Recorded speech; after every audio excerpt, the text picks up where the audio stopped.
Hello बच्चों, ये है मुस्लिम मैथमेटिक्स और मैं हूं आज़ाद बेरीवाल।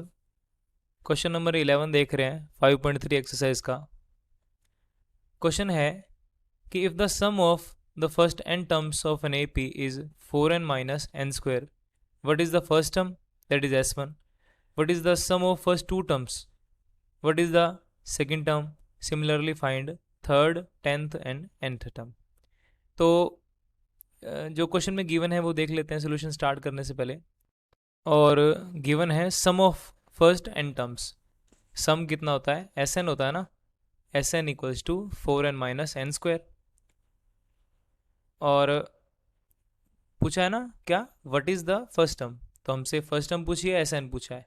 तो ए वन पूछा है। ए वन, जो ए वन क्या है, एस वन ही है, मतलब फर्स्ट टर्म क्या होगी। सम ऑफ फर्स्ट टर्म से तो सम ऑफ फर्स्ट टर्म्स मतलब पहली टर्म का सम। पहली टर्म कितनी होती है, ए वन होती है। सम करने पर भी ए वन ही आएगी, तो ए वन और एस वन है वो दोनों सेम ही रहेगी। तो एस वन तो हो गई ए वन।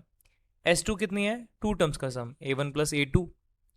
और अगर ऐसे ही करते करते एस फोर की बात करें तो वो क्या होगी, ए one plus A two plus A three A four, यही रहती हैं, है ना। तो हमसे पूछा है ना क्या, कि फर्स्ट टू टर्म्स का सम क्या है, तो वो तो एस टू पूछ लिया। और सेकंड टर्म पूछी है, तो पहले तो हम लिख रहे हैं कि फर्स्ट टू टर्म्स का सम हो गया एस टू। और सेकंड टर्म कैसे निकालेंगे, ए टू कैसे निकालेंगे यहाँ से। ए टू फाइंड करने के लिए हमें क्या करना होगा, एस टू में से एस वन माइनस करना पड़ेगा। तो ए टू भी फाइंड करनी है, ए थ्री भी फाइंड करनी है, ए टेन भी करनी है, और nth टर्म भी करनी है। मतलब एक हमें इसका फॉर्मूला बना देना nth टर्म के लिए।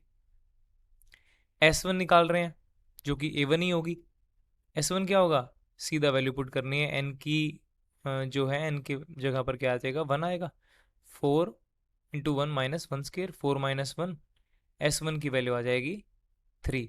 एस वन ही क्या है, ए वन ही है। तो एस वन ही ए वन होगी और उसकी वैल्यू आएगी 3।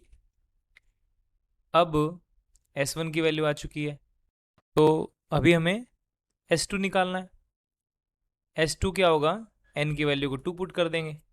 ए सॉरी 4 मल्टीप्लाई में 2 माइनस टू स्क्वायर, 4 2 ज़ा 8 माइनस 2। एस टू की वैल्यू हो जाएगी 8 माइनस 4 इक्वस टू 4 हो गई। एस टू की वैल्यू आ चुकी है और एस वन की वैल्यू आ चुकी है। तो अभी हमने यहाँ पर जो कॉर्नर में अभी समझा था क्या, कि ए टू निकालने के लिए एस टू और एस वन को माइनस किया जाएगा। यहाँ एस टू है, इसमें ए वन प्लस टू है, और एस वन के अंदर ए वन है। तो अगर एस टू में से एस वन को माइनस कर दे तो ए वन से ए वन कैंसिल होगा और ए टू की वैल्यू आ जाएगी। तो S one minus S two minus S one करेंगे तो आएगा 4 - 3। और S two minus S one मतलब A one plus two, A one plus A two minus A one, और वैल्यू आ जाएगी कितनी है। ये वैसे भी ए वन से ए वन कैंसिल हो रहा है, अभी बात की हमने, यहाँ वैल्यू वन आ गई है। यहाँ से ए टू की वैल्यू आ जाएगी 1। तो हमने ए वन भी निकाल दिया, एस वन भी निकाल दिया, ए टू भी निकाल दिया, एस टू भी निकाल दिया। अभी तीन वैल्यूज फाइंड करनी है, ए थ्री की, ए टेन की और ए एन की। ए थ्री निकालने, तीनों वैल्यूज निकल चुकी है ना।